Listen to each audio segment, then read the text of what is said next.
নমস্কাৰ স্বাগতম এয়া হৈছে খবৰ মহানগৰৰ ষ্টুডিঅ'ত মই প্ৰাঞ্জল তিনিচুকীয়াৰ খবৰ পেঙেৰিত লোমহৰ্ষক হত্যাকাণ্ড সংঘটিত হৈছে 5 বছৰীয়া কন্যা শিশুক নৃশংসভাৱে হত্যা জন্মদাত্ৰী মাতৃৰ বিৰুদ্ধে হত্যাৰ অভিযোগ শিশুটিৰ ডিঙিত আঘাতৰ চিহ্ন স্পষ্ট ৰূপত দেখা পোৱা গৈছে পৰকীয়া সম্পৰ্কৰ বাবে বা পৰকীয়া সম্পৰ্ক লুকুৱাবৰ বাবে শিশুটিক হত্যা কৰাৰ সন্দেহ কৰা হৈছে বিপৰীতে শিশুটিক পিতৃ অজিত গড় উৰফে দনেহে হত্যা কৰাৰ দাবী মাতৃৰ পেঙেৰি খাটাংপানীত সংঘটিত হৈছে এই হত্যাকাণ্ড অৱশ্যে কোন সঁচা কোন মিছা এতিয়ালৈকে সেয়া স্পষ্ট হোৱা নাই শিশুটিৰ মৃতদেহ উদ্ধাৰ কৰি অভিযান অব্যাহত ৰাখিছে পেঙেৰি আৰক্ষীয়ে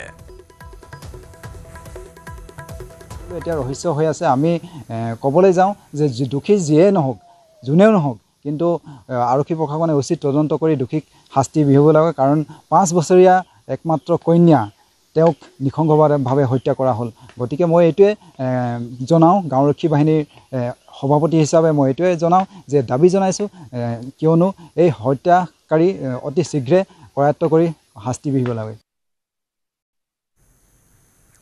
সামগুৰিৰ পশ্চিম লৰিৰ মুখত নৃশংস হত্যাকাণ্ড স্বামীৰ হাতত প্ৰাণ গ'ল এগৰাকী মহিলাৰ 4 সন্তানৰ মাতৃ নুৰ নেহাৰক মৰিয়াই হত্যা কৰা হ'ল স্বামী সতিনীয়েক সহ 3 জনে মিলি হত্যা কৰে মহিলাগৰাকীক পত্নীক হত্যা কৰি ঘাতক স্বামী নুৰুল ইছলামৰ পলায়ন এই নৃশংস হত্যাকাণ্ডক লৈ উত্তপ্ত পৰিস্থিতিৰ সৃষ্টি হয় ঘটনাস্থলীত উপস্থিত হয় কাৱৈমাৰী আৰক্ষী আৰু তদন্ত আৰম্ভ কৰে খুবই অত্যাচাৰ কৰে লোকেৰ ঘৰে কাম কৰে খুৱাই তাৰ হতিনী আছে যিজন মৃত্যু হয়েছে দুজনে মিলাই কাম কৰে খুৱাই মানে ঘৰত বহি বহি খায় আর এতিয়া আহি চালু পুলিশও আহিছিলে চাইছে চাই পেলাই চালে ইয়াত মানে লাঠিৰে কোবাই হত্যা হৈছে তাৰ হত্যা কৰিছে তাৰ হতিনী এজন আছে তেওঁ আৰু তেওঁ যিজন মৃত্যু হৈছে তেওঁৰ স্বামী নাম নুৰুল ইছলাম নাকি নুৰুল ইছলাম কালিও পিটিছে কালি আবেলি সময়তো পিটিছে সন্ধিয়া সময়তো পিটিছে এটো পিটিছে স্বামী যিজন মৃত্যু হৈছে তেওঁৰ স্বামী আৰু লগত আছে হতিনীৰ লগত 100% জড়িত মেট্ৰিমনিয়েল প্ৰতিষ্ঠান খুলি লুটপাট দৰা কইনা বিচাৰি দিয়াৰ নামত প্ৰবঞ্চনা প্ৰতিষ্ঠানটোৰ দ্য ৰয়েল ৱেডিং মেট্ৰিমনিয়েল কনচালটেণ্ট খুলি গ্ৰাহকক প্ৰবঞ্চনা মহানগৰ আৰক্ষীৰ জালত এটা প্ৰবঞ্চক ধৃত প্ৰবঞ্চকটোৰ নাম ঋষিকেশ গায়ন প্ৰতিষ্ঠানটোৰ মহিলা কৰ্মচাৰীক কইনা সজাই কথা পাতিবলৈ দিয়ে গ্ৰাহকক অৰ্থাৎ এজনী কইনাৰ বিপৰীতে থাকে কেইবাটাও দৰা আনকি এগৰাকী মহিলা কৰ্মচাৰীক আক্ৰমণ কৰাৰো অভিযোগ প্ৰতিষ্ঠানটোৰ বিৰুদ্ধে অভিযোগৰ ভিত্তিতে গ্ৰেপ্তাৰ প্ৰবঞ্চক ঋষিকেশ গায়নক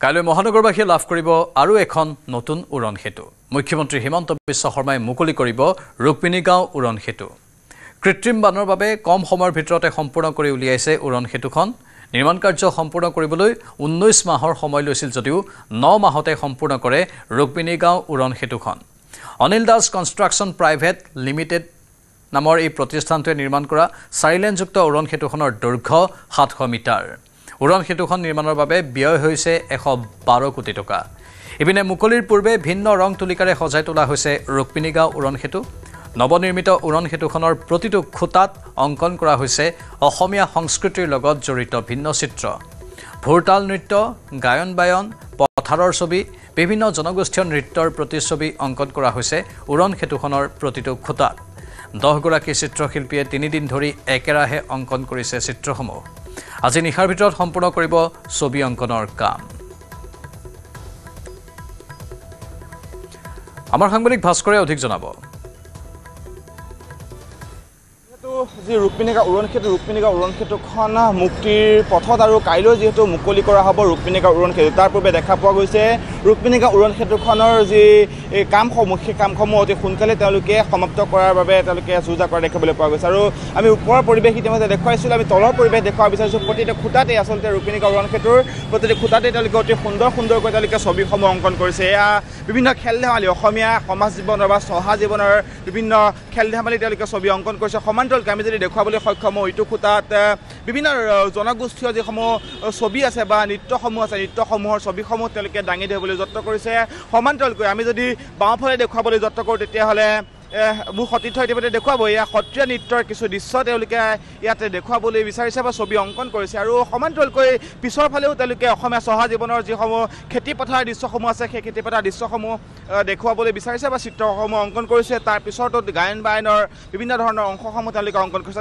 এগৰাকী চিত্ৰশিল্পী আছে যিগৰাকী চিত্ৰশিল্পীয়ে প্ৰায় 3 দিনৰ পূৰ্বৰে পৰা তেওঁলোকে কামসমূহ আৰম্ভ কৰিছে আপোনাক স্বাগতম জনাইছোঁ ধন্যবাদ কেনেকুৱা ধৰণৰ এটা নতুন অভিজ্ঞতা নিশ্চয়কৈ এখন নতুন উৰণ ক্ষেত্ৰ কাইলৈ মুকলি হ'ব মুখ্যমন্ত্ৰীয়ে মুকলি কৰিব তাৰ পূৰ্বে আপুনি ছবিসমূহ অংকন কৰিছে কেনেকুৱা ধৰণৰ অভিজ্ঞতা কি ছবি অংকন কৰিছে বহুত ভাল লাগিছে এনেকুৱা এটা জেগাত নিজৰ ছবিবিলাক অংকন কৰিব পাৰি আমি বেছিকেলি দেখাইছোঁ গাঁৱৰ কিছুমান এনেকুৱা যিবিলাক নাইকিয়া হৈ গৈছে ক'বলৈ গ'লে যেনেকৈ এতিয়া ধূপ খেলৰ বিষয়ে আমি বহুতেই নাজানো কৰি খেলটো বহুতবিলাক জেগাত নাই তাৰপিছত এনেকুৱা ধৰণৰ বহুত আছে যেনেকৈ আজিকালি পথাৰ ৰোৱা নহয় ডাইৰেক্ট মেচিনেৰী দি কৰে সেইকাৰণে পথাৰ আগত কেনেকৈ ৰুইছিলে এইবিলাক দেখাব বিচাৰিছোঁ প্লাছ এনেকুৱা গাঁৱত এনেকুৱা সৰু খেল ধেমালিবিলাক আৰু আমাৰ অসমৰ কিমানবিলাক আমাৰ ট্ৰাইব আছে কিমানটা ট্ৰাইব আছে গোটেই জনগোষ্ঠীখিনি মানে সিহঁতৰ নৃত্যবিলাক কেনেকুৱা সেই গোটেইখিনি আমি ইয়াত দেখাব বিচাৰিছোঁ আজিৰ দিনটোৰ ভিতৰত সমাপ্ত হ'ব আজিৰ দিনটোৰ ভিতৰত শেষ হ'ব কিমানজন একেলগে কৰিছে কাম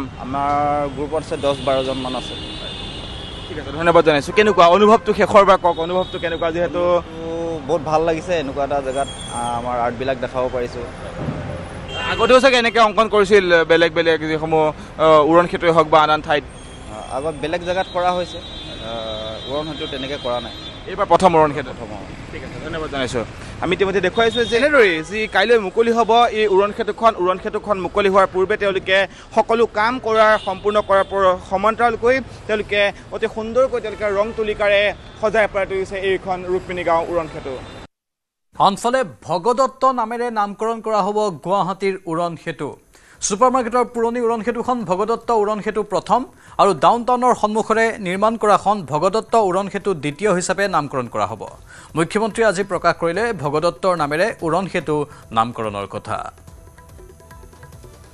যিখন ডাউনটাউনৰ সন্মুখত ফ্লাইঅভাৰ আছিলে সেই ফ্লাইঅভাৰখন আমি উদ্বোধন কৰিম যিখন ছুপাৰ মাৰ্কেটত ফ্লাইঅভাৰ আছিলে আৰু ডাউনটাউনত এই দুইখন ফ্লাইঅভাৰ আমি ভগদত্তৰ নামেৰে নামাকৰণ কৰিব খুজিছোঁ ভগদত্ত প্ৰথম ভগদত্ত দ্বিতীয় তাৰমানে ভগদত্ত প্ৰথম ফ্লাইঅভাৰ ভগদত্ত ছেকেণ্ড ফ্লাইঅভাৰ নৰকাসুৰৰ সন্তান ভগদত্ত গুৱাহাটীৰ ৰজা আছিলে কামৰূপৰ ৰজা আছিলে আৰু আমাৰ কলিতা জনগোষ্ঠীৰ ফালৰ পৰা বহুদিন ভগদত্তৰ নামত এটা ভাল কিবা এটা কৰিব লাগে বুলি দাবী আছিলে সেইবাবে অহাকালি আমি পুৰণা ফ্লাইঅভাৰ ছুপাৰ মাৰ্কেটৰ নতুন ফ্লাইঅভাৰ ডাউনটাউনৰ দুইখন ফ্লাইঅভাৰ আমি ভগদত্তৰ নামেৰে দিম যে ভগদত্ত প্ৰথম ফ্লাইঅভাৰ ভগদত্ত দ্বিতীয় ফ্লাইঅভাৰ যাতে প্ৰাচীন কামৰূপৰ ৰজা হিচাপে তেখেতৰ নাম আৰু কীৰ্তি আমাৰ নৱপ্ৰজন্মৰ মাজত স্মৰণীয় হৈ থাকিব পাৰে ইপিনে মুকলিৰ পূৰ্বে নৱনিৰ্মিত ৰুক্মিণী গাঁও উৰণ সেতুত নিশা চলিল সুৰাৰ পাৰ্টি নতুন উৰণ সেতুত পাৰি থোৱা গ্ৰীণ কাৰ্পেটত বহি নিশা সুৰাৰ পাৰ্টি কৰিলে একাংশই কেৱল ইমানেই নহয় পাৰ্টি কৰি ডিভাইডাৰত ভাঙি থৈ গ'ল সুৰাৰ বটল নৱনিৰ্মিত উৰণ সেতুখনত চিচিটিভিৰ ব্যৱস্থা নথকাৰ সুযোগ লৈ সুৰাপাই লোকে সংঘটিত কৰে এই ঘটনা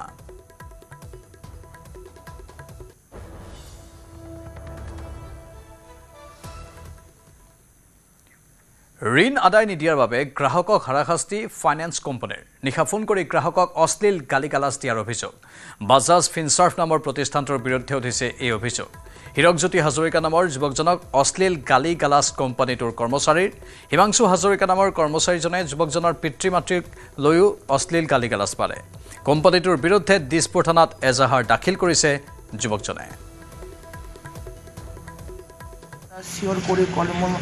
মা দেউতাৰ নাম যোনটো বেয়া গাড়ীত দিলে মানে ইয়াতে মই ক'ব নোৱাৰোঁ এতিয়া তো তাৰপিছত তেওঁ মোক ভাবুকি দিছে যে তই যদি এতিয়া নিদিয় তোক মই কালি চাই ল'ম এতিয়া যদি দিব নোৱাৰ তোৰ কালি মুখখন কি হয় তই কালি চাই ল'বি তই কালি কেনেকৈ মুখটো দেখাব পাৰ দিন বেয়া হৈ যাব তো সেইখিনি ভয় ভাবুকিৰ কাৰণে মই লাষ্টত মই নিজে একশ্যন ল'ব লগা হ'ল RBI মেইল দিলোঁ বাজাজতো কমপ্লেইন দিলোঁ তাত মই একো ইমান ভাড়া এটা ৰেচপন্স পোৱা নাই আফটাৰ ডেট মই নিজে নিউজ প্ৰশাসন আৰু পুলিচ প্ৰশাসনৰ বাবে মই সহায় কৰিলোঁ যে কাৰণ তেওঁ মোক ভাবুকি দিছে তো ভাবুকি এতিয়া মই এতিয়া বুজিম কি ভাল নে বেয়া ৰাতি ফোন কৰি কৈছে তোক মই চাই ল'ম তো মই অভিয়াছলি লাগিব সেইটো কাৰণে মই এতিয়া ডিছপুট পুলিচৰ আগত এফআইআৰ দিলোঁ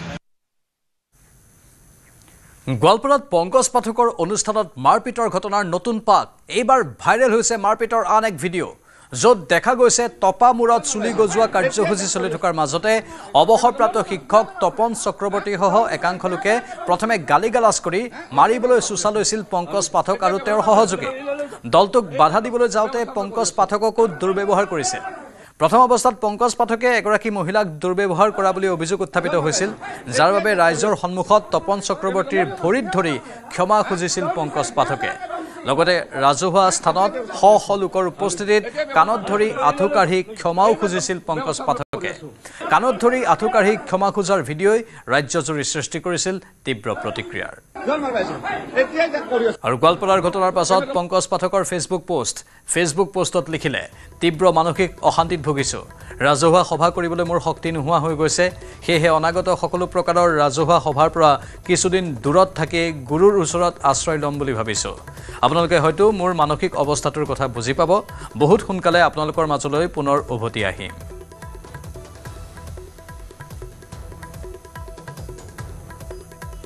আনফালে চুলি গজিলে পংকজ পাঠকে পাব নোবেল বঁটা পংকজ পাঠকক লৈ এই মন্তব্য মুখ্যমন্ত্ৰী হিমন্ত বিশ্ব শৰ্মাৰ বেলেগৰ চুলি গজিলে মুখ্যমন্ত্ৰী নিজেই চুলি গজা ঔষধ লগাব বুলি মন্তব্য কৰে খবৰ লোৱা নাই কিন্তু কোনেও কাকো অসমত অত্যাচাৰ কৰিব নালাগে নিজে হাত দিব নালাগে কাবাৰ কিন্তু এইটো নহয় চুলি কেনেকৈ আহিব পাৰে সেইটো মই বুজি নাপাওঁ গতিকে কিন্তু মানে আহিছেনে নাই লগাই চাই যদি লগাই ময়ো লগাব লাগিব মোৰো পিছফালে চুলি দেখা যাওক গতিকে আৰু সঁচাই যদি লগালে চুলি আহে এইটো পূৰা নবেল বঁটা পাব নবেল বঁটাৰ তলত নাপায় গতিকে এই কথাবিলাক আমি লাহে লাহে কেনেকৈ কি হয় বস্তুটো দেখা পাই থাকোঁ কিন্তু চুলি যদি সঁচাই আহে এইটো অসমৰ কাৰণে এটা বহুত ডাঙৰ কৃতিত্ব হ'ব আৰু ডাইৰেক্ট আৰক্ষীয়েও ল'ব চুলি আহিব বুলি ক'লেতো মন্ত্ৰীয়েও ল'ব কোনে নোলোৱাকৈ থাকিব চুলি আহিব বুলি ক'লেতো ময়ো লৈ ল'ম হয় নহয় গতিকে খবৰ ল'ব লাগিব আহিলে খালি আঁটো নহ'লেই হ'ল আহিছেনে নাই ঠিক আছে কালি দেখা যাওক জনস্বাস্থ্য কাৰিকৰী বিভাগৰ দুৰ্নীতিগ্ৰস্ত ঠিকাদাৰ অৱতাৰ সিঙৰ নতুন বিপদ মুখ্যমন্ত্ৰীৰ বিশেষ নিৰীক্ষণ কোষত অৱতাৰ সিঙৰ বিৰুদ্ধে গোচৰ ৰুজু হৈছে নলবাৰীত জনস্বাস্থ্য কাৰিকৰী বিভাগৰ অভিযন্তা হিচাপে কাৰ্যনিৰ্বাহ কৰি থাকোঁতে সংঘটিত কৰিছিল কোটি কোটি টকাৰ কেলেংকাৰী জনস্বাস্থ্য কাৰিকৰী বিভাগৰ অনাময় আঁচনিৰ নামত দুৰ্নীতি সংঘটিত কৰিছিল অৱতাৰ সিঙে ভুৱা এনজিঅ'ৰ নামত কাম আবণ্টন দি লুটিছিল চৰকাৰৰ বৃহৎ পুঁজিসমূহ নলবাৰীৰ কেইবাটাও বেংকৰ পৰা উলিয়াই নিছিল অৱতাৰ সিঙে অৱতাৰ সিঙৰ বিৰুদ্ধে অভিযোগ দাখিল কৰিছিল মুখ্যমন্ত্ৰীৰ কাৰ্যালয়ত ইয়াৰ পাছতে CM ভিজিলেন্সত গোচৰ ৰুজু হয় অৱতাৰ সিঙৰ বিৰুদ্ধে বৰ্তমান শিলচৰত কৰ্মৰত অৱতাৰ সিং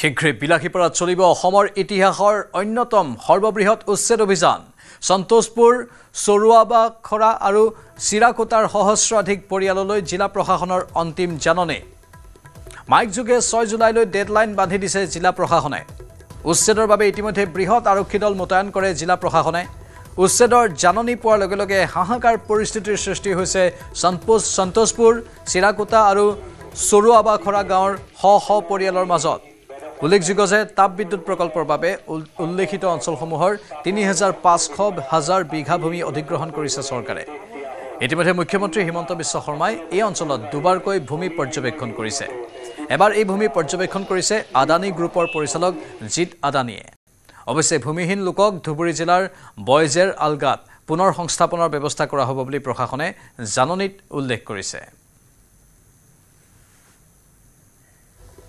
ইতিমধ্যে ধুবুৰী জিলা প্ৰশাসনে আথানি চক্ৰৰ বজাৰলগা গাঁৱৰ ৩০০ বিঘা মাটি সংৰক্ষিত কৰি ৰাখিছে আৰু স্থানান্তৰৰ কাৰণে এককালীন সাহায্যৰ ব্যৱস্থা কৰিছে গতিকে সকলো ভূমিহীন বেদখলকাৰীক উপযুক্ত সম্পৰ্কত চাপৰ চক্ৰ বিষয়া আজিয়েই যোগাযোগ কৰিবলৈ নিৰ্দেশ দিয়া হ'ল অন্যথা সকলো বেদখলকাৰী ভূমি আইনৰ বিধিমতে উচ্ছেদ কৰা হ'ব।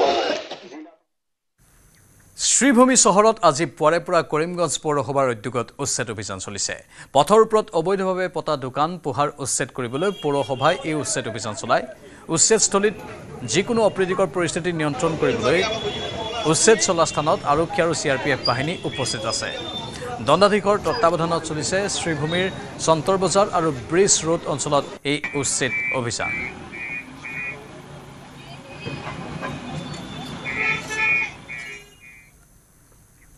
এবাৰ মধ্যপ্ৰদেশৰ জবলপুৰত বানৰ তাণ্ডৱ। মাজনিশাৰে পৰা হোৱা ধাৰাসাৰ বৰষুণৰ ফলত পৰিয়াত নদীৰ জলপৃষ্ঠ বৃদ্ধি পাইছে। জবলপুৰত দলঙৰ 3 ফুট ওপৰেৰে বৈছে পৰিয়াত নদীৰ বাঢ়নি পানী। বানে উটুৱাই নিলে দুখনকৈ ট্ৰাক। এখন চিলিণ্ডাৰ ভৰ্তি ট্ৰাকৰ লগতে আন এখন ট্ৰাকো উটুৱাই নিয়ে বানে। জঁপিয়াই কথম্পি প্ৰাণ ৰক্ষা পৰে 2 ট্ৰাক চালকৰ।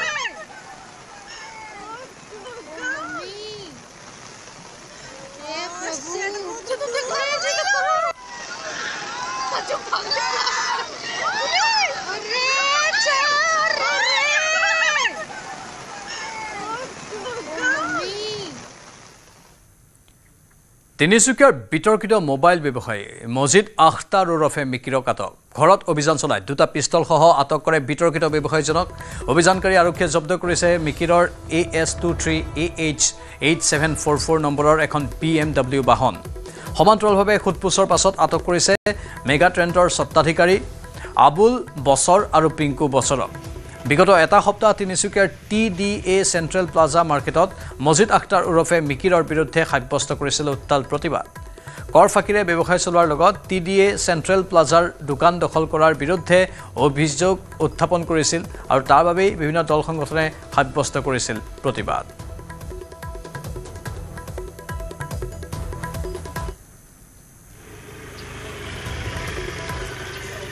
প্লেন এটা আহিছিল যে অলপ দিনৰ আগত তিনিচুকীয়া থানাত ৰেজিষ্টাৰ হোৱা কেছ এটাৰ ইনভেষ্টিগেশ্যন চলি আছে আৰু সেই ইনভেষ্টিগেশ্যন চলি থকা অৱস্থাত মিকি মোবাইলৰ স্বত্বাধিকাৰী আৰু কেইজনমান ব্যক্তিয়ে সেই ইনভেষ্টিগেশ্যনটোত অলপ আনডিউ ইনফ্লুৱেঞ্চ কৰিবলৈ চেষ্টা কৰিছে বুলি কমপ্লেইন এটা পোৱা গৈছে আৰু সেই কমপ্লেইনৰ ভিত্তিতে আমি আজি এটা ৰেড তেওঁৰ ঘৰতো কৰা গৈছে। ৰেড কৰি পেলাই তেখেতক ইতিমধ্যে কৰায়ত্ব কৰা গৈছে। ৰেড চলিছে, তাত কিছুমান আমাৰ তেওঁৰ গাড়ী এখন আমি পাইছিলোঁ, কমপ্লেইনত আছিল গাড়ী এখনৰ কথা, আৰু আৰ্মছ 2টা পোৱা গৈছে আৰু বাকী ৰেড চলি আছে। বাকীখিনি পিছত গম পাম।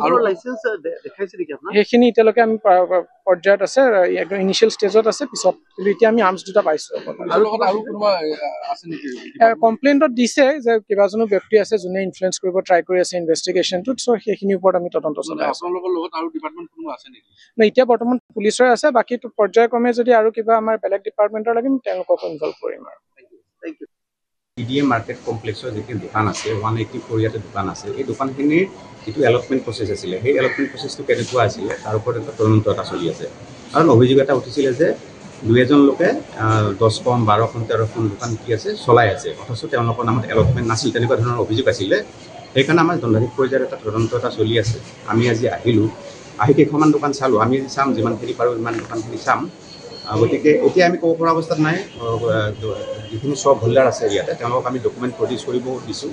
TDA তেওঁলোকৰ যি এলটমেণ্ট দিছিলে সেই এলটমেণ্ট লেটাৰ প্লাছ তেওঁলোকৰ এতিয়া তেওঁলোকে যি ব্ৰেণ্ড নামত আৰু তেওঁলোকে দোকান চলাই আছে তাৰ supporting document, trade licence, GST number বা লাইচেঞ্চ, লেবাৰ লাইচেঞ্চ, যিখিনি ৰিলেভেণ্ট ডকুমেণ্ট আছে সেইখিনি আমি তেওঁলোকক প্ৰডিউচ কৰিব দিছোঁ।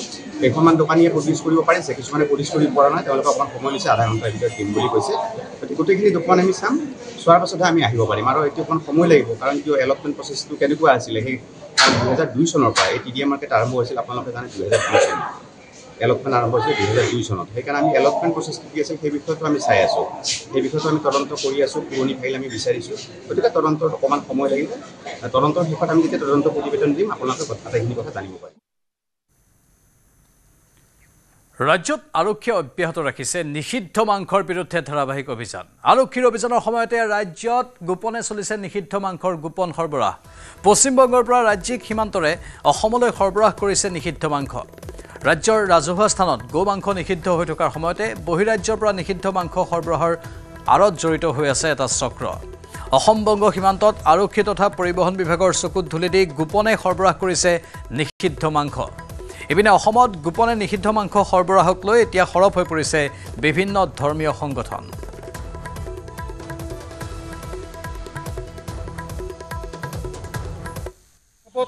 আজি সমগ্ৰ অসমত গোমাংসৰ অবৈধ ব্যৱহাৰ বিৰুদ্ধে এক কঠোৰ পদক্ষেপ হাতত লৈছে।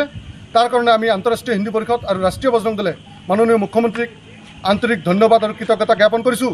তাৰ লগতে আমি ধুবুৰী জিলা বিভিন্ন স্থানত আমি ইতিমধ্যে গম পাইছোঁ যে অবৈধ গোমাংসৰ বিৰুদ্ধে প্ৰশাসনে কঠোৰ ব্যৱস্থা হাতত লৈছে। আমি প্ৰশাসনক দাবী জনাওঁ এই গোমাংসৰ বেহাৰ লগত যিসকলে জড়িত হৈ আছে তেওঁলোকৰ ওপৰত দৃষ্টান্তমূলক শাস্তি প্ৰদান কৰিব লাগে। তাৰ কাৰণে আমি মাননীয় মুখ্যমন্ত্ৰী তথা ধুবুৰী জিলা প্ৰশাসনক আহ্বান জনাইছোঁ। আনফালে মৈৰাবাৰীত নিষিদ্ধ মাংসৰ বিৰুদ্ধে অব্যাহত আছে আৰক্ষীৰ অভিযান। কেইবাটাও স্থানত অভিযান চলাই আটক কৰিছে 4 নিষিদ্ধ মাংস ব্যৱসায়ীক। বাবুল ইছলাম, আব্দুল জলিল, ফকৰুদ্দিন আহমেদ আৰু জহিৰুল ইছলামক আটক কৰিছে আৰক্ষীয়ে। এতিয়াও পলাতক কচাইখনাৰ মালিক মজিবুৰ ৰহমান। সমজিলা আৰক্ষী অধীক্ষক দিগন্ত বৰুৱা আৰু আৰক্ষীৰ এটা দলে মৈৰাবাৰী বজাৰত অভিযান চলাইছিল। আৰক্ষীৰ অভিযানত জব্দ হৈছে 114 কিলো নিষিদ্ধ মাংস। আপুনি ভাড়া দিছে কোনে কাটে? মজিবুৰ। হে মজিবুৰ কোন মজিবুৰ? এইটো এই তাৰাবাৰীৰ লগে তাৰাবাৰী ৰিজাৰ্ভৰ। আপুনি কিয় কৈ আছে? হে এই ৰিজাৰ্ভৰ ল'ৰা। আপুনি কি ভাড়া লয়? অলপ ভাড়া কৰে। কিমানকৈ লয় ডেইলি? 300 টকা। ডেইলি 300 টকা। আৰু আপোনালোকে বেলেগ কাৰোবাক মেনেজ কৰে নেকি? কিমান দিনৰ পৰা চলাই আছে এইটো? 8-9 মাহ। গম পাইছে তেতিয়া আকৌ কিয় কাটিব দিছে? অৰ্ডাৰ পাইছিলোঁ যে 3 দিন আমি কাটা নাই, আজি কাটি। কোনে দিছে অৰ্ডাৰ? নামটো কওক, কোনে দিছে অৰ্ডাৰ? অৰ্ডাৰটো যে যিজন দিছে কি কম, কি নাম কি তাৰ? আপুনি নামটো ক'ব লাগে। থানাৰ পৰাই অৰ্ডাৰ দিছে। থানাৰ পৰা কোনে দিছে? বাৰে বাৰে বিতৰ্কত সোমাইছে শ্ৰীভূমিৰ আছিমিয়া উচ্চতৰ মাধ্যমিক বিদ্যালয়। নিজা কৰ্মস্থলীত পাঠদানৰ পৰিৱৰ্তে ব্যক্তিগত বিদ্যালয়ত পাঠদান কৰি থকাৰ ঘটনা। এই বিদ্যালয়ৰে শিক্ষকে কৰাৰ পিছত এইবাৰ শিক্ষক নিৰ্যাতনৰ অভিযোগ। হিন্দু ধৰ্মৰ শিক্ষকক একাধিকবাৰ নিষিদ্ধ মাংস খোৱাৰ প্ৰস্তাৱ দিয়া হ'ল এই বিদ্যালয়ত।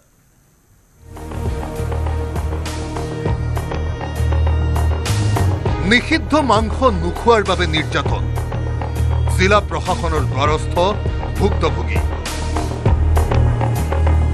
শ্ৰীভূমিত গ্ৰেপ্তাৰ অভিযুক্ত শিক্ষক। বাৰে বাৰে বিতৰ্কত সোমাইছে শ্ৰীভূমিৰ আছিমিয়া উচ্চতৰ মাধ্যমিক বিদ্যালয়। নিজা কৰ্মস্থলীত পাঠদানৰ পৰিৱৰ্তে ব্যক্তিগত বিদ্যালয়ত পাঠদান কৰি থকাৰ ঘটনা এই বিদ্যালয়ৰ একাংশ শিক্ষকে কৰাৰ পিছত এইবাৰ শিক্ষক নিৰ্যাতনৰ অভিযোগ। হিন্দু ধৰ্মৰ শিক্ষকক একাধিকবাৰ নিষিদ্ধ মাংস খোৱাৰ প্ৰস্তাৱ। চৰকাৰী নিৰ্দেশ অৱমাননা কৰি এই বিদ্যালয়তে চলিছিল আৰবীৰ পাঠদান। তাৰ মাজতে নিষিদ্ধ মাংসৰ প্ৰসংগই জোকাৰিছে শ্ৰীভূমি। ঘটনা অনুসৰি 2-3 মাহ ধৰি ৰাহুল ৰয় নামৰ শিক্ষকক মানসিক নিৰ্যাতনৰ অভিযোগ। সৰ্বোপৰি নিষিদ্ধ মাংস খাবলৈ জোৰ কৰাৰো অভিযোগ। অভিযোগ উঠিছে একাডেমিক ইনচাৰ্জ আনোৱাৰ হুছেইনৰ বিৰুদ্ধে। আন দুগৰাকী শিক্ষকৰ বিৰুদ্ধেও অনুৰূপ অভিযোগ। বিগত 2-3 মাস থেকে আমার স্কুলের আমার academic incharge MD Anwar Hossain এবং একিউ এমডি সলমান মিসবাউদ্দিন এই 3 জন শিক্ষক আমাকে বিভিন্নভাবে মেন্টাল টর্চার এবং হ্যারাসমেন্ট করছে। এই বিষয়ে আমি অনেকবার ওদের কাছে হ্যারাসমেন্টের বারবার শিকার হয়েছে, যার জন্য ওরা আমাকে কয়েকবার বিফ পর্যন্ত অফার করেছে। বিদ্যালয়খনৰ একাংশ শিক্ষকৰ এনে কৰ্মৰ বিৰুদ্ধে জিলা প্ৰশাসনৰ দ্বাৰস্থ হ'ল ভুক্তভোগী ৰাহুল ৰয়। বারবার বিগত 2-3 মাস থেকে ওটা কন্টিনিউ চলছে, যার জন্য আমি জেলা প্রশাসনকে বারবার অনুরোধ করছি যাতে আমার এই বিষয়টা নিয়ে জেলা প্রশাসন কঠোরতম ব্যবস্থা গ্রহণ করে। জিলা প্ৰশাসনে দিয়া নিৰ্দেশ অনুসৰি অভিযুক্ত শিক্ষকৰ বিৰুদ্ধে তৰা হ'ল গোচৰ। সেই গোচৰৰ ভিত্তিত গ্ৰেপ্তাৰ একাডেমিক ইনচাৰ্জ আনোৱাৰ হুছেইন। তাৎপৰ্যপূৰ্ণভাৱে এই বিদ্যালয় কৰ্তৃপক্ষৰ বিৰুদ্ধে আছে একাধিক অভিযোগ। এইখন বিদ্যালয়ৰ শিক্ষকেই নিজৰ বিদ্যালয়ত পাঠদান নকৰি ব্যক্তিগত বিদ্যালয়ত পাঠদান কৰাৰ অভিযোগ উত্থাপন হৈছিল। শিক্ষা সেতু এপত ব্যক্তিগত বিদ্যালয়ৰে ছাত্ৰ ছাত্ৰীৰ উপস্থিতি দেখো আৰু নজিৰবিহীন ঘটনা সংঘটিত কৰিছিল একাংশ শিক্ষকে। বাৰম্বাৰ এনে বিতৰ্কত সাঙুৰ খাই পৰাৰ বাবে প্ৰতিক্ৰিয়াৰ সৃষ্টি হৈছে অঞ্চলজুৰি। নিষিদ্ধ মাংসৰ বিৰুদ্ধে চৰকাৰ কঠোৰ হোৱাৰ সময়তে শিক্ষকৰ দৰে বৃত্তিত নিয়োজিত এছামৰ এনে গৰ্হিত কৰ্মৰ গৰিহণা সৰ্বত্ৰ। শ্ৰীভূমিৰ পৰা Gourish Nandi report, news 18 Assam north east.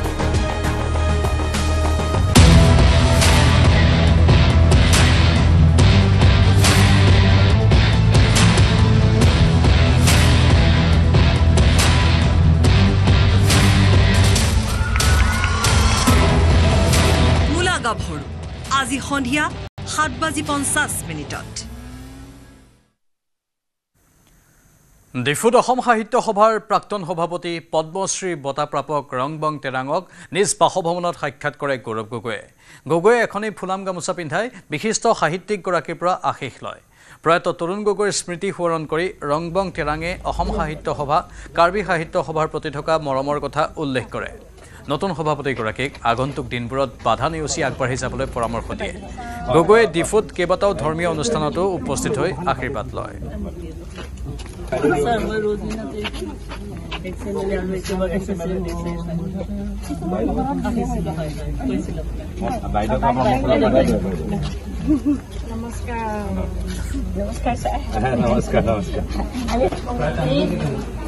পশ্চিমবংগত নলবাৰী আৰক্ষীৰ বৃহৎ অভিযানত উৎখাত মানৱ সৰবৰাহকাৰী চক্ৰ। মানৱ সৰবৰাহকাৰী চক্ৰটোৰ পৰা নাবালিকাসহ 3গৰাকী মহিলাক উদ্ধাৰ হোৱা নাবালিকাসহ মহিলা কেইগৰাকী নলবাৰী, ডিমাপুৰ আৰু বিহাৰৰ। নলবাৰী সদৰ থানাত 219/25 নম্বৰত এটা গোচৰ ৰুজু হৈছিল। পশ্চিমবংগ আৰক্ষীৰ সহযোগত পাঞ্জিপাৰাত নলবাৰী আৰক্ষীয়ে চলাইছিল অভিযান।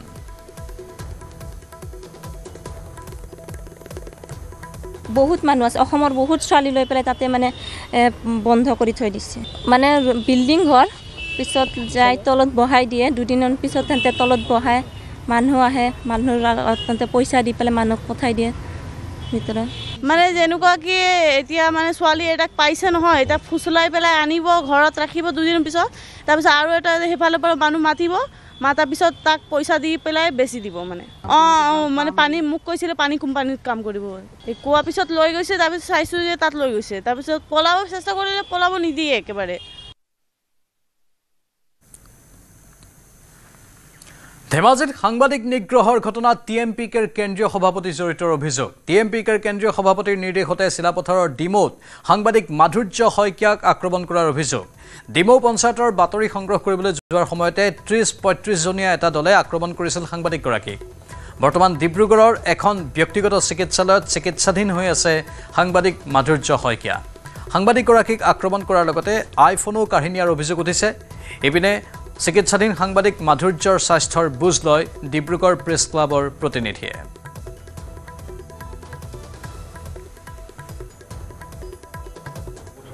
ডিমৌ অঞ্চলত পঞ্চায়ত সভাপতি নিৰ্বাচনক কেন্দ্ৰ কৰি এটা অপ্ৰীতিকৰ পৰিস্থিতি হোৱাৰ খুব সম্ভাৱনা আছিলে আৰু সেই সূত্ৰে মই প্ৰাণীজৰ এজন সাংবাদিক হিচাপে আপোনাৰ ডিমৌ যিটো ব্লগৰ চৌহদত উপস্থিত হৈছিলোগৈ। উপস্থিত হোৱাৰ মাত্ৰকে তেওঁলোকৰ TMPK যিজন সভাপতি আছে, চেণ্ট্ৰেল কেন্দ্ৰীয় সভাপতি আছে, তেখেতে মই উপস্থিত হোৱাৰ লগে লগে তেওঁৰ লগত থকা ব্যক্তিসকলক দেখাই দিছিল যে তাত আহি মানে সাংবাদিক উপস্থিত হৈছে বুলি। তাৰ কোনো ধৰণৰ সোধপোছ নকৰাকৈ 30-35 জনীয়া মানুহ পাছফালৰ মোৰ মাথাত আক্ৰমণ কৰি মোৰ পিঠিত আক্ৰমণ কৰি পেলাই 30-25 জনীয়া এটা দলে কৰি পেলাই মোৰ ফোনটো যিটো আইফোন আছিলে, আইফোনটো কাঢ়ি লৈ গ'ল। মানে তেওঁ তাৰপাছত কেৱল মাত্ৰ কোনো ধৰণৰ কোনো কথা নুশুধাকৈ মই জাষ্ট উপস্থিত হোৱাৰ পাছতে মোক গোটেই পাছফালৰ পৰা পিঠিত মূৰত আক্ৰমণ কৰে আৰু আক্ৰমণ কৰি পেলাই মোক গোটেই ফোনটো কাঢ়ি লৈ যায় আৰু কৈছে মানে তোৰ আপোনাৰ ইয়াত কি প্ৰয়োজন আছে, ইয়াত কি টকা, ইয়াত নিউজ চলে নাই, ইয়াত আমাৰ মতে চলিব, এনেধৰণৰ কিছুমান মানে মন্তব্য কৰি পেলাই মোক ফোনটো কাঢ়ি লৈ যায় তেওঁলোকে।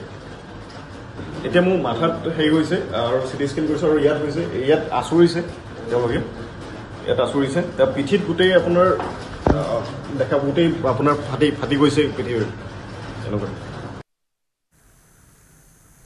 এতিয়া ৰাজ্যত ধাৰাবাহিকভাৱে সংঘটিত হ'বলৈ ধৰিছে সাংবাদিক নিগ্ৰহৰ ঘটনা।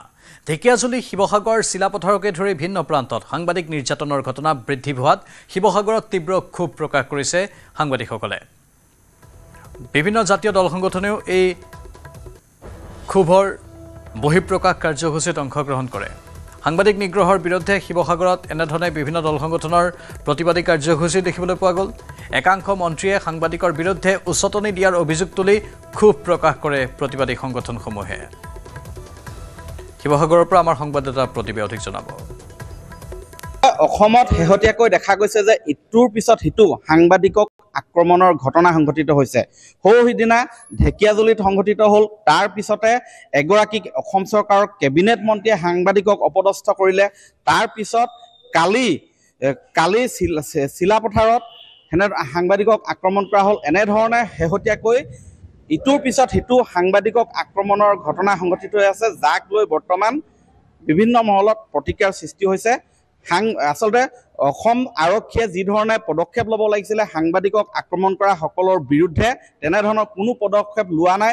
বৰঞ্চ অসম চৰকাৰৰ খোদ একাংশ মন্ত্ৰীয়ে, একাংশ বিধায়কে আচলতে উচতনিহে দিয়া পৰিলক্ষিত হৈছে, যাৰ বাবে ইটোৰ পিছত সিটো সাংবাদিকক আক্ৰমণৰ ঘটনা সংঘটিত হৈছে। কালি খোদ শিৱসাগৰ এগৰাকী আৰক্ষী বিষয়াৰ সন্মুখতে সাংবাদিকক এটা গভাইত চোৰে, এটা গভাইত ডকাইতে আচলতে প্ৰাণে মৰাৰো ভাবুকি দিবলৈ সাহস কৰিলে। এনেধৰণৰ ঘটনা সঘনাই সংঘটিত হৈ আছে। এই সন্দৰ্ভত প্ৰতিক্ৰিয়া প্ৰকাশ কৰিছে বিভিন্ন দল সংগঠন আছে। মোৰ কাষত শিৱসাগৰৰ আটাচুৰ কেন্দ্ৰীয় সম্পাদক আছে, কি ক'ব ভাস্কৰ? প্ৰথম কথাটো হ'ল যে গোটেই ঘটনাটো আমি সদৌ টাইমছ ছাত্ৰ সন্থাৰ তৰফৰ পৰা আচলতে তীব্ৰ গৰিহণা দিছোঁ। আৰু এটা কথা স্পষ্ট যে অসমৰ যি গৃহ বিভাগ, এই গৃহ বিভাগ আচলতে সম্পূৰ্ণৰূপে আজিৰ তাৰিখত বিফল। আৰু সেইবাবে অসমৰ বিভিন্ন প্ৰান্তত আচলতে এনেকুৱা ধৰণৰ ঘটনা সংঘটিত হৈ এক অৰাজক পৰিস্থিতিৰ সৃষ্টি হৈছে। আৰু এই গোটেই ঘটনাটো আমি দেখিছোঁ যে সম্পূৰ্ণ চৰকাৰী পৃষ্ঠপোষকতাতেই হোৱা যেন লাগিছে। আৰু এয়া আচলতে কেৱল মাত্ৰ সাংবাদিকৰ ওপৰত আক্ৰমণ নহয়, সাধাৰণ জনতাৰ কণ্ঠ ৰোধ কৰা আচলতে ই এক অপচেষ্টা। গতিকে আমি পুনৰবাৰ এই ঘটনা তীব্ৰ গৰিহণা দিয়াৰ লগতে আমি এই ঘটনাটোৰ লগত যিকেইজন জড়িত আছে, তিলক দলে আৰু মিণ্টু দলে নামৰ যি দুজন গুণ্ডা, এই গুণ্ডা দুজনক অতি শীঘ্ৰে কৰায়ত্ব কৰক, তেওঁলোকক উচিত শাস্তি দিয়ক। আৰু কাৰণ এই যিসকল ব্যক্তি তেওঁলোকক উচিত শাস্তি প্ৰদান নকৰাৰ বাবে বাৰম্বাৰ আচলতে এনেকুৱা ধৰণৰ ঘটনাৰ পুনৰাবৃত্তি ঘটিছে।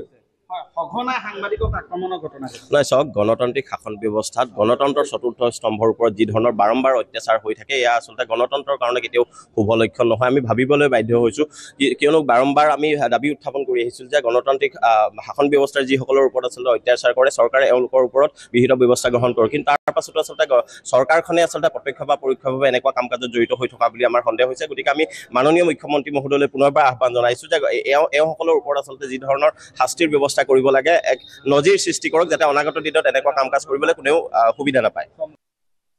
অসমত ৰাজ্যৰ বিভিন্ন প্ৰান্তত মুঠতে সংঘটিত হৈছে সাংবাদিক নিগ্ৰহৰ ঘটনা। চিলাপথাৰৰ সাংবাদিক মাধুৰ্য শইকীয়াক আক্ৰমণ দুৰ্বৃত্তৰ। মাধুৰ্য শইকীয়াক দুৰ্বৃত্তই আক্ৰমণ কৰা ঘটনাক তীব্ৰভাৱে গৰিহণা দি দোষীক অতি শীঘ্ৰে গ্ৰেপ্তাৰ কৰাৰ দাবীত আজি হাজো প্ৰেছ ক্লাবৰ সংবাদকৰ্মীসকলেও এঘণ্টীয়া প্ৰতিবাদী কাৰ্যসূচী ৰূপায়ণ কৰে। সাংবাদিকৰ সুৰক্ষা নিশ্চিত কৰিবলৈ চৰকাৰৰ ওচৰত দাবী হাজো প্ৰেছ ক্লাবৰ। চৰকাৰে যি দুষ্কৃতিকাৰী আছিল, এই দুষ্কৃতিকাৰীক শীঘ্ৰে কৰায়ত্ব কৰাৰ আমি দাবী জনাইছোঁ। আৰু আমি আজি এই ঘটনাৰ লগত জড়িত সকলো দুষ্কৃতিকাৰীয়ে যাতে অতি শীঘ্ৰে তেওঁলোকক কৰায়ত্ব কৰি দৃষ্টান্তমূলক শাস্তি প্ৰদান কৰে, ইয়াৰো দাবী জনাইছোঁ। এই মাধুৰ্য শইকীয়াই নহয়, বিগত সময়ত আমি দেখিবলৈ পাইছোঁ যে সাংবাদিকসকলৰ ওপৰত এনেধৰণৰ অত্যাচাৰ প্ৰায় চলি আছে। কিন্তু এই ক্ষেত্ৰত সকলোৱে যেন প্ৰায় সময়তে নিমাত থকাও আমি দেখা পাওঁ। কিন্তু এই সাংবাদিকক যে আক্ৰমণ কৰিছে, তাত আমি সাংবাদিকসকলেহে গৰিহণা দিছোঁ, সাংবাদিকসকলেহে আমি প্ৰতিবাদ হাতত লৈছোঁ। কিন্তু এই সাংবাদিকসকলে যে আপোনালোকৰে মাত মাতে, সৰ্বসাধাৰণ ৰাইজৰে মাত মাতে, আপোনালোকক আমি অনুৰোধ জনাইছোঁ যে আপোনালোকেও কেতিয়াবা আমাৰ হৈ এনেকুৱা দিনত ওলাই আহক, আমাৰো এশাৰী আপোনালোকে মাত মাতক। আনফালে সাংবাদিকৰ মাজত নাই একতা। সাংবাদিক নিগ্ৰহৰ ঘটনাক লৈ এই মন্তব্য মুখ্যমন্ত্ৰী হিমন্ত বিশ্ব শৰ্মাৰ। সাংবাদিক আক্ৰমণকাৰীক একাংশ সাংবাদিকেই ৰক্ষণাবেক্ষণ দিয়াৰ অভিযোগ মুখ্যমন্ত্ৰীৰ। লগতে সাংবাদিকৰ অৱস্থা ৰাজনৈতিক দলৰ দৰেই হোৱা বুলি মন্তব্য মুখ্যমন্ত্ৰী হিমন্ত বিশ্ব শৰ্মাৰ। সাংবাদিকৰ ওপৰত আক্ৰমণত সাংবাদিকে আকৌ জোৰ তোৰ দিয়ে দেখোন। আমাৰ ঢেকিয়াজুলিত সাংবাদিকক এছাম ব্যক্তিয়ে আক্ৰমণ কৰিলে। সেইচাম ব্যক্তিক আকৌ আন এটা সাংবাদিক গোষ্ঠীয়ে প্ৰতিৰক্ষা দি আছে, ৰক্ষণাবেক্ষণ দি আছে। গতিকে সাংবাদিকৰ মাজত একতাটো লাগিব, হয় নহয়? দিলীপ নাথ বোলা ব্যক্তিজনৰ ল'ৰাই এজন সাংবাদিকক পিটিলে আৰু প্ৰতিদিন টাইমছে দিলীপ নাথক ৰক্ষণাবেক্ষণ দি আছে। তাৰমানে সাংবাদিকৰ মাজতে একতা নাই। আপোনালোকৰো অৱস্থা আমাৰ দৰে হৈছে, Congress, BJP, AGP, BPF type. গতিকে আপোনালোকৰ মাজটোতো এতিয়া দেখা পালে আমাৰ কিজানি কমেই। এতিয়া আমি দুইটা বেলেগে ইলেকশ্যন খেলিম, তথাপি ইউজিদা মই থিয় হৈ আছোঁ। আমাৰ মাজত একতা বেছি, আপোনালোকৰ মাজত একতা কম। এতিয়া একতা ক'ত আছে? টিভিখন দেখিলে গম পাই যে একতা আছে। মহানগৰীত দিন দুপৰতে ড্ৰাগছ আসক্ত যুৱকৰ অতপালে। ডিভাইডাৰত খুন্দা তীব্ৰবেগী বাহনৰ। দিনতে ড্ৰাগছ সেৱন কৰি দুৰ্ঘটনা সংঘটিত কৰাৰ অভিযোগ। শিলপুখুৰীত সংঘটিত হৈছে এই দুৰ্ঘটনা। আৰক্ষীয়ে যুৱকজনক উদ্ধাৰ কৰাৰ লগতে জব্দ কৰে বাহনখন।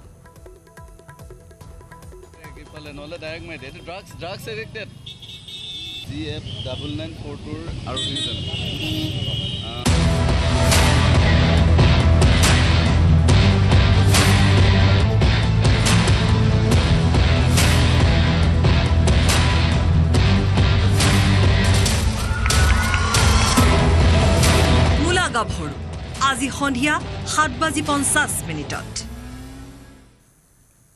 মুখ্যমন্ত্ৰীৰ বিটিআৰ ভ্ৰমণৰ আজি তৃতীয়টো দিন। ওদালগুৰি তামোলপুৰৰ পিছত আজি মুখ্যমন্ত্ৰীৰ বাক্সা ভ্ৰমণসূচী। বাক্সাৰ মুছলপুৰত উপস্থিত হৈছে মুখ্যমন্ত্ৰী হিমন্ত বিশ্ব শৰ্মা। জিলা প্ৰশাসন তথা বিভিন্ন বিভাগৰ আমোলা বিষয়াৰে পৰ্যালোচনা বৈঠকত ভাগ লয় মুখ্যমন্ত্ৰীগৰাকীয়ে। জিলাখনত বিভিন্ন চৰকাৰী আঁচনি ৰূপায়ণ সন্দৰ্ভত আলোচনা কৰা হয় বৈঠকত। মুখ্যমন্ত্ৰীৰ লগতে উপস্থিত থাকে মন্ত্ৰী জয়ন্ত মল্ল বৰুৱা, ৰঞ্জিত দাস, ইউজি ব্ৰহ্মৰ লগতে BTCৰ কেইবাগৰাকীও কাৰ্যবাহী সদস্য। জিলা প্ৰশাসনৰে হোৱা পৰ্যালোচনা বৈঠকৰ পাছতে জালাহত দলীয় সভাত অংশ ল'ব মুখ্যমন্ত্ৰী হিমন্ত বিশ্ব শৰ্মাই।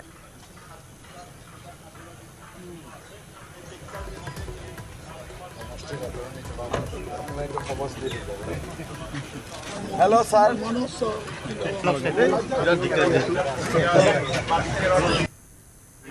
পঞ্চায়ততো BTAD ইলেকশ্যনতো আপোনালোকে গম পাব কংগ্ৰেছ ক'ত আছে। কংগ্ৰেছৰ বিষয়ে প্ৰশ্ন সোধা আৰু কণ্ঠশক্তিৰ অলপ ক্ষতি কৰা একে কথা। পাৰ্টিটো লাইনততো থাকিব লাগিব যে এই লিষ্টত আছে। এতিয়া BTADতে কংগ্ৰেছৰ পজিশ্যন কিমান? 8-9 নম্বৰত, আপোনালোকে নিজেও জানে। গতিকে কংগ্ৰেছক কোনেও ভাল নাপায় আৰু কংগ্ৰেছৰ ৰাজনীতিটোৱে গণ্ডগোলীয়া ৰাজনীতি। কালি আহি কৈছে যে আমাৰ দিনত আমি দিছপুৰত আছিলোঁ, আমি কেতিয়াও কোকৰাঝাৰত নাহিছিলোঁ। আৰে কিয় নাহিছিলা? মুখ্যমন্ত্ৰীজন আহিলেহে উন্নতি হ'লহেঁতেন। মুখ্যমন্ত্ৰীজন অহাৰ কাৰণেহে আজি মছলপুৰৰ পৰা বৰমা ফটাফট ৰাস্তাত আহিব ক'লোঁ। যদি মুখ্যমন্ত্ৰী নাহিলেহেঁতেন ইমান ধুনীয়া ৰাস্তা ক'ৰ পৰা হ'লহেঁতেন? আজি মুখ্যমন্ত্ৰী আহে কাৰণেহে পাগলা দিয়াৰ ওপৰত 2খন দলং হ'ল। তাৰমানে তেওঁলোকৰ কথাটো কি যে আমিও নাহোঁ, তুমিও নাহোঁ, কাৰো কাম হ'ব নালাগে, তুমিও ক্ষমতাত থাকা, আমিও ক্ষমতাত থাকোঁ। তেওঁলোকৰ গোটেই ৰাজনীতিটো ক্ষমতাৰ ৰাজনীতি। আমাৰ ৰাজনীতি হৈছে মানুহৰ ৰাজনীতি। আজি এতিয়া তামোলপুৰত গ'লে মেডিকেল কলেজ দেখি কিমান ভাল লাগে। কংগ্ৰেছৰ দিনত কল্পনা কৰিব পাৰিছিল নেকি? পাগলা দিয়াৰ ওপৰত 2খন দলং কংগ্ৰেছৰ দিনত কল্পনা কৰিব পাৰিছিল নেকি? বাক্সা জিলাত 4-5টা অসমমালা ৰাস্তা কংগ্ৰেছৰ দিনত কল্পনা কৰিব পাৰিছিল নেকি? গতিকে কংগ্ৰেছ বাদ দিলে বাকী একো প্ৰব্লেম নাই। আমি শাসনভাৰ কোনে ল'ব এইটো বহুত দিন। এতিয়াতো এইটোৱে সিদ্ধান্ত হোৱা নাই কেইটা ছিটত ইলেকশ্যন খেলিম। গতিকে চব ষ্টেপ বাই ষ্টেপ গৈ থাকক। BTR চুক্তিয়ে ভাৰতৰ ভিতৰত এখন চুক্তি য'ত নেকি আটাইতকৈ বেছি ৰূপায়ণ হৈছে। আজি BTRৰ বাউণ্ডৰী গৈ গহপুৰ পালেগৈ, কোনেওতো কল্পনাই কৰিব পৰা নাছিল। গতিকে BTRৰ চুক্তিখন সফল কাৰণেই আজি ইয়াতেতো মই জাৰ্নেলিষ্টত এজনো বড়ো মানুহ দেখা নাই, আপোনালোকেই বহি আছে। গতিকে এই পৰিৱেশটো ক'ত আছিল?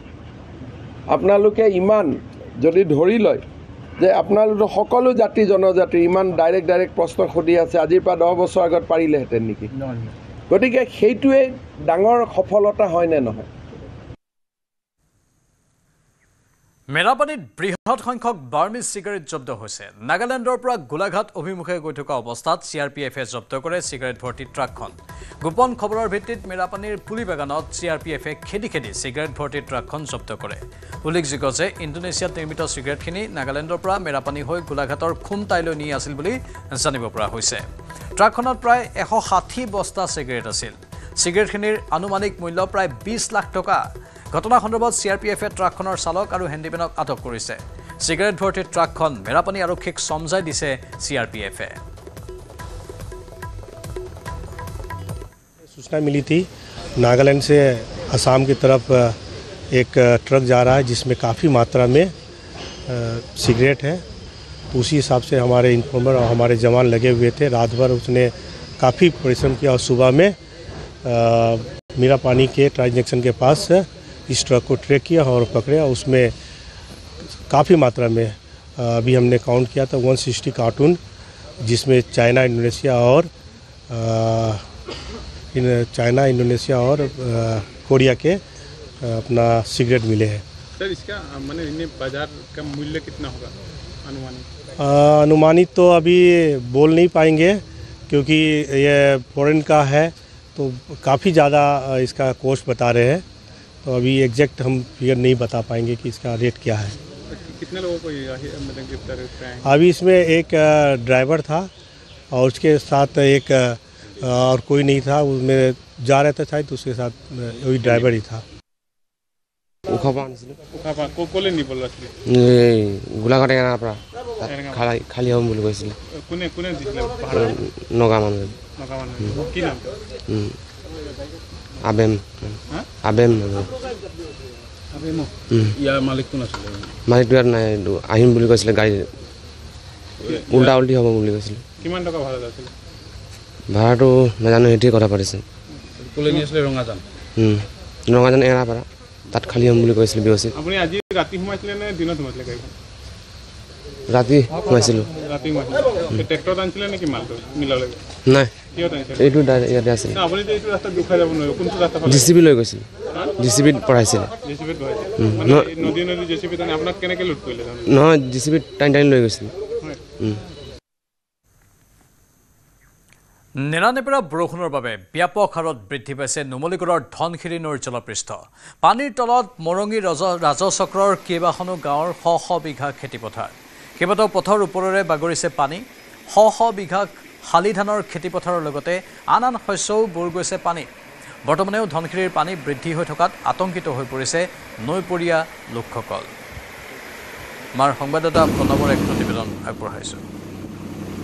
মৰঙী মৌজাৰ ঢুলীয়া গাঁও নপমুৱাকে ধৰি বিভিন্ন অঞ্চলৰ ইতিমধ্যে বহুকেইটা পথ পানীৰ তলত বুৰ গৈছে আৰু সমান্তৰালভাৱে কৃষকৰ যিসমূহ খেতিপথাৰ আছিলে, সেয়া শালি ধানৰ খেতিপথাৰেই হওক বা অন্যান্য যি খেতিপথাৰ আছিলে, সেই খেতিপথাৰ পানীৰ তলত বুৰ গৈছে। মোৰ কেমেৰা সতীৰ্থক প্ৰথমে মই সেই সামগ্ৰিক পৰিৱেশ দেখুৱাবলৈ কাম কিদৰে কেইবাদিনো ধৰি যি নেৰানেপেৰা বৰষুণ হৈছিল, সেই বৰষুণৰ পিছতেই ধনশিৰি নদীৰ জলপৃষ্ঠ ব্যাপক হাৰে বৃদ্ধি পাইছে আৰু বৃদ্ধি পোৱাৰ পিছতেই দেখা পোৱা গৈছে ন অঞ্চল বানত প্লাবিত হৈছে। বহু কৃষকৰ যি খেতিপথাৰ আছিলে, সেই খেতিপথাৰ ইতিমধ্যে পানীৰ তলত বুৰ গৈছে। সমান্তৰালভাৱে বহুকেইটা পথ, সেয়া আপুনি দুখুটিমুখৰ পথেই কওক বা নপমুৱা অঞ্চলৰ যিসমূহ পথ আছিলে, এই পথসমূহ ইতিমধ্যে পানীৰ তলত বুৰ গৈছে। মোৰ লগত এজন কৃষক আছে, মই পোনে পোনে তেওঁৰ পৰা জানিব বিচাৰিম কিনো তেওঁলোকৰ অনিষ্ট হ'ল। কেইদিন হ'ল পানী বাঢ়ি থকা?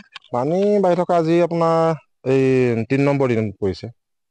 আৰু কোন কোন অঞ্চল ডুবিছে এতিয়ালৈকে? বৰ্তমানলৈকে নপমুৱা, ঢুলীয়া গাঁও, তাৰপিছত দুখুটি আৰু শালমৰাটো, এই 4টা খেতিপথাৰ পানীৰ তলত ডুব গৈছে। প্ৰায় হাজাৰ বিঘা ডুব গৈ আছে। কি খেতি আছিল? আমাৰ এই কোমোৰা, জিকা, ভেন্দি, পটল আদি কৰি সম্পূৰ্ণ সকলো খেতি আছে। আৰু বৰ্তমান আপোনালোকে দেখিছে এয়া ধান খেতি আছিল। এয়া ধান খেতি ইয়াতে বৰ্তমান যিডোখৰত আমি আছো, ইয়াতে 5 ধান ইয়াতে আছিলে আৰু আগলৈও আছে তেনেকে ধান খেতি। গোটেই ধানখিনি বৰ্তমান ধনশিৰি বাঢ়নী পানীৰ তলত ডুব গৈ আছে। মানুহৰ ঘৰ ডুবিছে নেকি? মানুহৰ ঘৰ আপোনালোকে দেখিছে আমাৰ ফাৰ্মৰ তাত উঠিছে, ফাৰ্ম ডুবি আছে, তাৰপিছত গৰু গোহালি ডুবি গৈছে, তেনেকেহে ডুবি আছে। এনেই দুখুটি অঞ্চলটোত মানুহৰ ঘৰ ডুবিছে। হয়, নিশ্চয়কৈ যিহেতু দেখা পোৱা গৈছিল আজি কেইবাদিনো ধৰি নেৰানেপেৰা বৰষুণ দি আছিল আৰু বৰষুণৰ পিছতেই ধনশিৰি নৈৰ যি জলপৃষ্ঠ, সেই জলপৃষ্ঠ ব্যাপক হাৰে বৃদ্ধি পোৱা দেখিবলৈ পোৱা গৈছিল আৰু বহু কৃষকৰ কৃষিভূমি ইতিমধ্যে পানীৰ তলত বুৰ গৈছে ইতিমধ্যে এটা কথা ক'ব লাগিব দুখুটিমুখ হওক বা নপমোৱা অঞ্চলৰ বহুকেইটা পথো ইতিমধ্যে পানীৰ তলত বুৰ গৈছে আৰু এইটো বছৰৰ দ্বিতীয়টো বান বুলি ক'ব লাগিব আৰু দ্বিতীয়টো বানত দেখা পোৱা গৈছে বিস্তৃত অঞ্চল মৰঙী মৌজাৰ বিস্তৃত অঞ্চল ইতিমধ্যে পানীৰ তলত বুৰ যোৱা দেখিবলৈ পোৱা গৈছে দুবাই প্ৰপ শ্বপৰ উত্তৰ পূবৰ প্ৰথমটো কাৰ্যালয় মুকলি গুৱাহাটীৰ উলুবাৰীত মুকলি হয় কাৰ্যালয়টো দুবাই প্ৰপ শ্বপৰ জৰিয়তে দুবাইত ব্যৱসায় কৰাৰ লাভ কৰিব সুবিধা ইয়াৰ জৰিয়তে লাভ কৰিব 10 বছৰৰ গোল্ডেন ভিসা দুবাই প্ৰপ শ্বপৰ জৰিয়তে দুবাইত পঢ়া শুনা ব্যৱসায়ী কৰ সম্পৰ্কীয় সকলো তথ্য লাভ কৰিব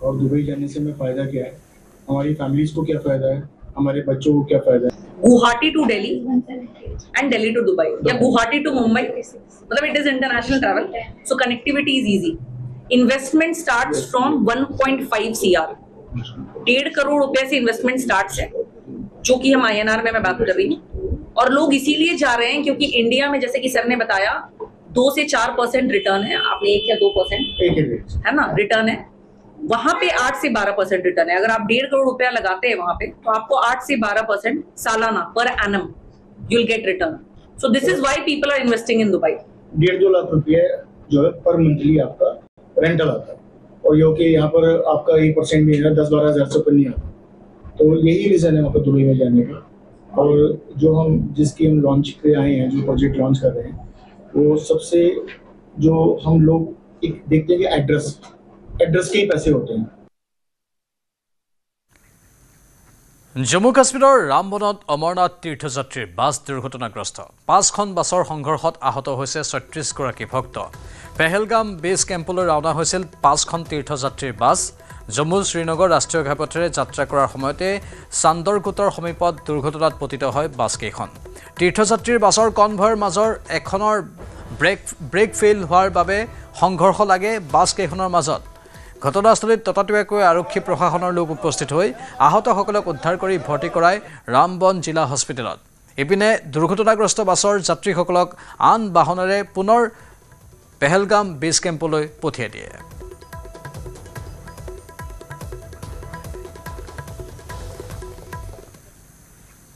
কলিয়াবৰত ৰাষ্ট্ৰীয় ঘাইপথত উভালি পৰিল প্ৰকাণ্ড গছ বাগৰিৰ হাৰমতিৰ 715 নম্বৰ ৰাষ্ট্ৰীয় ঘাইপথত অঘটন ঘাইপথত গছ বাগৰি আবদ্ধ হৈ পৰিল শ বাহন প্ৰায় এঘণ্টা ধৰি ব্যাহত উজনি নামনিৰ যাতায়াত সৌভাগ্যক্ৰমে ৰক্ষা পৰে বাহনসহ বহু লোক ঘটনাস্থলীত উপস্থিত হয় আৰক্ষী আৰু বন বিভাগৰ লোকে মুকলি কৰে পথটো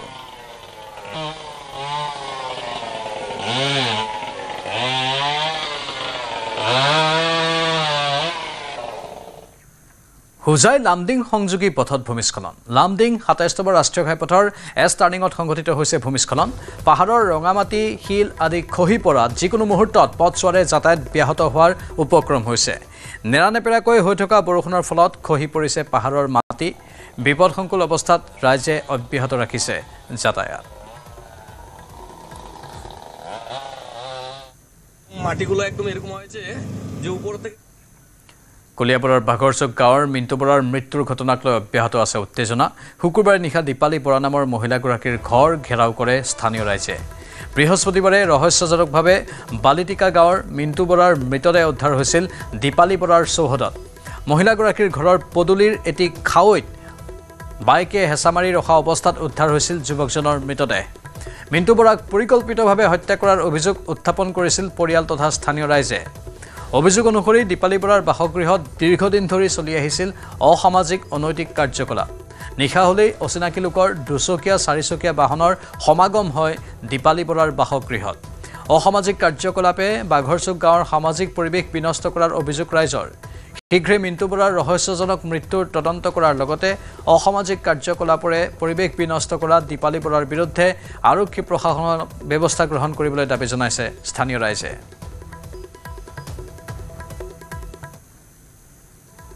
এক্সিডেণ্ট হৈছে ধৰক ইয়ালৈ খহি পৰিব কিন্তু সিহঁতৰ ৰাস্তা গৈ তাত গাড়ীখন কেনেকৈ পৰিলে কালি ল'ৰাটো এক্সিডেণ্ট হৈছে ইয়াত পৰিব লাগিছিলে ল'ৰাটো গৈ সিহঁতৰ ভিতৰৰ পৰা আহি তাত পৰিছেহি তাত ল'ৰাটো মৰিয়ে গৈছে চাওকচোন দুৰ্ঘটনা নাই এইটো হত্যা এইটো যে সন্দেহ এইটো হয় তাই কোনো হেৰি নহয় এক্সিডেণ্ট নহয় আমি উচিত বিচাৰ কৰিব লাগে মানুহ ঘৰে ন্যায় পাব লাগে যিটো ল'ৰাই ঘৰখনৰ মানুহখিনি চলাই আছিলে কাম কৰি সেই ল'ৰাটো যেতিয়া মৰি গৈছে মানুহ ঘৰ কেনেকুৱা হ'ব এতিয়া পুলিচে কৈ আছে FIR দিব লাগে সেই মানুহ ঘৰে কেনেকৈ FIR দিব সিহঁতৰ গাত ধৈৰ্য নাই কালি ৰাতিয়ে পৰা আৰু কেনেকৈ FIRখন দিবগৈ পুলিচৰ ওচৰত তো পুলিচে আমাক বিচাৰ লাগে আমাক সেইকাৰণে আমি 4-5খনৰ গোপিনী গাঁৱৰ গোপিনীক গোট খাইছোঁ আমাক মানে উচিত হেৰি তদন্ত লাগে আৰু ইয়াত কোনো লৰালৰি অহা বন্ধ কৰিব লাগে এতিয়া পুলিচে কি কৰিব পাৰে চাওঁ আমি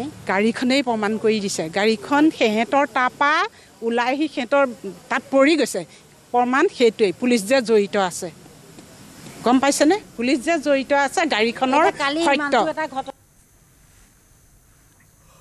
মৈৰাবাৰীৰ কাবাৰী দোকানত আৰক্ষীৰ অভিযান সম জিলাৰ আৰক্ষী অধীক্ষক দিগন্ত বৰুৱাৰ নেতৃত্বত অভিযান চলালে আৰক্ষীৰ এটা বৃহৎ দলে দোকানখনত কোনো বৈধ নথিপত্ৰ নথকাৰ উপৰিও চুৰি হোৱা গাড়ী এটা নিশাৰ ভিতৰতে কাটি নাইকিয়া কৰি দিয়াৰ অভিযোগ একাংশৰ ইতিমধ্যে দোকানৰ স্বত্বাধিকাৰ ফাৰুক আহমেদ ওৰফে ৰাণাক সোধপোছৰ বাবে থানালৈ লৈ যায় আৰক্ষীৰ দলটোৱে উল্লেখযোগ্য যে মৈৰাবাৰী ধিং আৰু চুবুৰীয়া অঞ্চলবোৰত কিছুদিন ধৰি সক্ৰিয় হৈ আছে এটা গাড়ী চুৰি চক্ৰ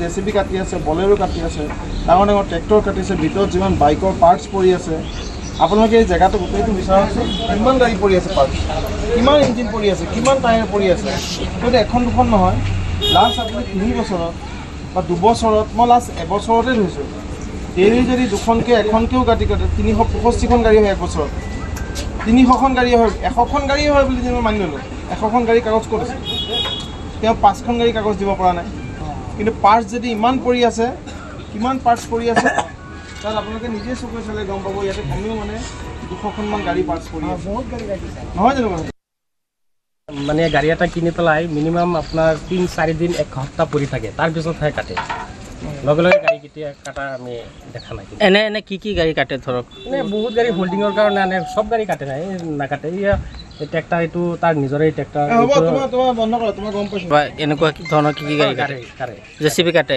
ট্ৰেক্টৰো কাটে আৰু এনেকুৱা ধৰণৰ চাৰিচকীয়া ডাঙৰ ডাঙৰ গাড়ীও কাটে নেকি ইমান ডাঙৰ গাড়ী কাটা নাই বেলেগ ৰাজ্যৰ পৰা গাড়ীবিলাক আনি কাটে নেকি যেনে মেঘালয় আছে অৰুণাচল আছে দেখা নাই আপুনি দেখা নাই ভাৰত ম্যানমাৰৰ জোখোৱাথাৰ সীমান্তৰে মিজোৰামত অনুপ্ৰৱেশ ঘটিছে ম্যানমাৰৰ শিশুসহ 245 গৰাকী ব্যক্তিৰ ৰোহিংগা ম্যানমাৰ আৰু মণিপুৰৰ শৰণাৰ্থীক ৰখা হৈছে মিজোৰামত দীৰ্ঘদিন ধৰি ম্যানমাৰৰ চীন প্ৰদেশত চলি থকা হোৱাইল লংগুৰাম পিপলছ অৰ্গেনাইজেশ্যনৰ বাহিনী আৰু চীনলেণ্ড প্ৰতিৰক্ষা বাহিনীৰ সংঘৰ্ষৰ পাছতে অধিক উত্তপ্ত হৈ পৰিছে পৰিস্থিতি 2 জুলাইত সংঘৰ্ষত এজন প্ৰতিৰক্ষা বাহিনীয়ে প্ৰাণ হেৰুৱাৰ পাছৰে পৰা মিজোৰামলৈ আগমন ঘটিছে শ অনুপ্ৰৱেশকাৰী যাক লৈ এতিয়া ভাৰত মিজোৰাম সীমান্তত সৃষ্টি হৈছে উত্তপ্ত পৰিস্থিতি উল্লেখযোগ্য যে 16 জুনত জৰুৰীকালীন অৱস্থা ঘোষণা কৰিছিল চীনলেণ্ড প্ৰতিৰক্ষা বাহিনীয়ে গৃহ মন্ত্ৰালয়ৰ প্ৰটকল অনুসৰি মিজোৰামৰ সকলো অনুপ্ৰৱেশকাৰীক 7 দিনৰ বাবে প্ৰৱেশ পত্ৰ লোৱাটো বাধ্যতামূলক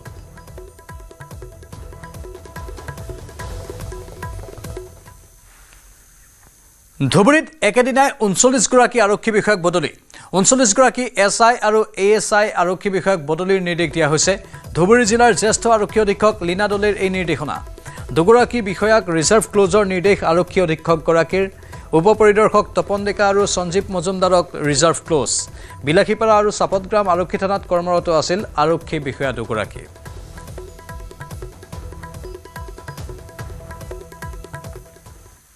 শোণিতপুৰৰ মিছামাৰীৰ কলাকচি ঘোষবস্তিত গাঁৱত বান্দৰৰ উপদ্ৰৱ ক্ৰমে বৃদ্ধি পাইছে প্ৰতিদিনে অঞ্চলটোৰ বান্দৰৰ উপদ্ৰৱে ভয়ংকৰ ৰূপ ধাৰণ কৰিছে বান্দৰৰ জাকে কণমানি শিশুক দাঙি লৈ যোৱাৰ দৰে ঘটনাও সংঘটিত হৈছে বান্দৰৰ আক্ৰমণত ইতিমধ্যে কেইবাজনো লোক গুৰুতৰভাৱে আঘাতপ্ৰাপ্ত হয় জাক জাক বান্দৰে বাৰীৰ শাক-পাচলি অনিষ্ট সাধন কৰি অহাৰ লগতে ঘৰৰ ভিতৰত থকা খাদ্য সামগ্ৰী লুটপাট কৰি আহিছে যাৰ বাবে বহুতে শাক-পাচলিৰ খেতি কৰিবলৈ এৰি দিছে ফলমূলৰ পৰা আৰম্ভ কৰি বান্দৰে সকলো বিনষ্ট কৰিছে বান্দৰৰ আক্ৰমণৰ পৰা এজন লোকে প্ৰাণ ৰক্ষাৰ বাবে পুখুৰীৰ পানীত জঁপিয়াই প্ৰাণ ৰক্ষা কৰিবলৈ বাধ্য হয় অতিষ্ঠ ৰাইজে সংশ্লিষ্ট বন বিভাগক বিষয়টো অতি গুৰুত্ব সহকাৰে লোৱাৰ লগতে বান্দৰৰ উপদ্ৰৱ নিয়ন্ত্ৰণ কৰিবলৈ ভুক্তভোগী ৰাইজে দাবী জনাইছে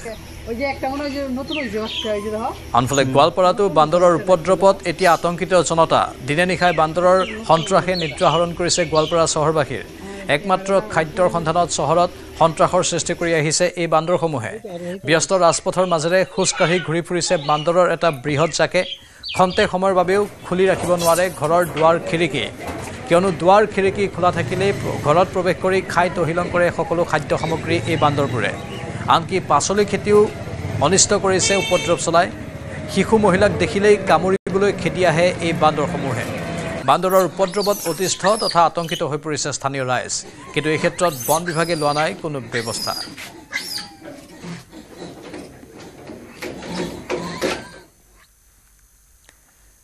বিশ বছৰৰ পাছত একেখন মঞ্চত দেখা গৈছে মহাৰাষ্ট্ৰৰ দুই নেতা উদ্ধৱ ঠাকৰে আৰু ৰাজ ঠাকৰে একেখন মঞ্চতে উপবিষ্ট উদ্ধৱ ঠাকৰে আৰু ৰাজ ঠাকৰে একেলগে শিৱসেনা উদ্ধৱ আৰু মহাৰাষ্ট্ৰ নৱনিৰ্মাণ সেনাৰ মুৰব্বীক দেখিবলৈ পোৱা গ'ল বিবাদ হৈ শিৱসেনাৰ পৰা ওলাই গৈ ৰাজ ঠাকৰেই গঠন কৰিছিল নৱনিৰ্মাণ সেনা 2005 চনত অন্তিমবাৰৰ বাবে একেলগে একেখন মঞ্চত দেখা গৈছিল উদ্ধৱ ঠাকৰে আৰু ৰাজ ঠাকৰেক মহাৰাষ্ট্ৰ চৰকাৰে প্ৰাথমিক বিদ্যালয়ত হিন্দী ভাষা বাধ্যতামূলক কৰাৰ বিৰোধিতাৰে আয়োজিত সমাৱেশত অংশ ল'বলৈ একেলগ হৈছে দুই ভাতৃ 19 এপ্ৰিলত মাৰাঠী আৰু ইংৰাজীৰ লগতে মহাৰাষ্ট্ৰৰ প্ৰতিখন বিদ্যালয়ত হিন্দী বাধ্যতামূলক কৰাৰ সিদ্ধান্ত লৈছিল মহাৰাষ্ট্ৰৰ মহাজ্যোতি চৰকাৰে লগে লগে এই সিদ্ধান্তৰ বিৰোধিতা কৰিছিল শিৱসেনা উদ্ধৱ গোটৰ লগতে মহাৰাষ্ট্ৰ নৱনিৰ্মাণ সেনা আৰু নেশ্যনেলিষ্ট কংগ্ৰেছ পাৰ্টিৰ শাৰদ গোটে তেতিয়াই জুলাইৰ 5 তাৰিখে যৌথ মঞ্চত এখন ৰেলী আয়োজনৰ কথা ঘোষণা কৰিছিল দলকেইটাই সেই ঘোষণামৰ্মে মধ্য মুম্বাইৰ ৱৰ্লিত থকা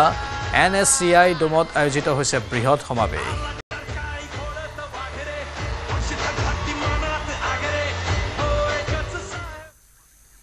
সময় হৈছে ত্ৰিপাত্ৰিপা বিদায় লোৱাৰ নমস্কাৰ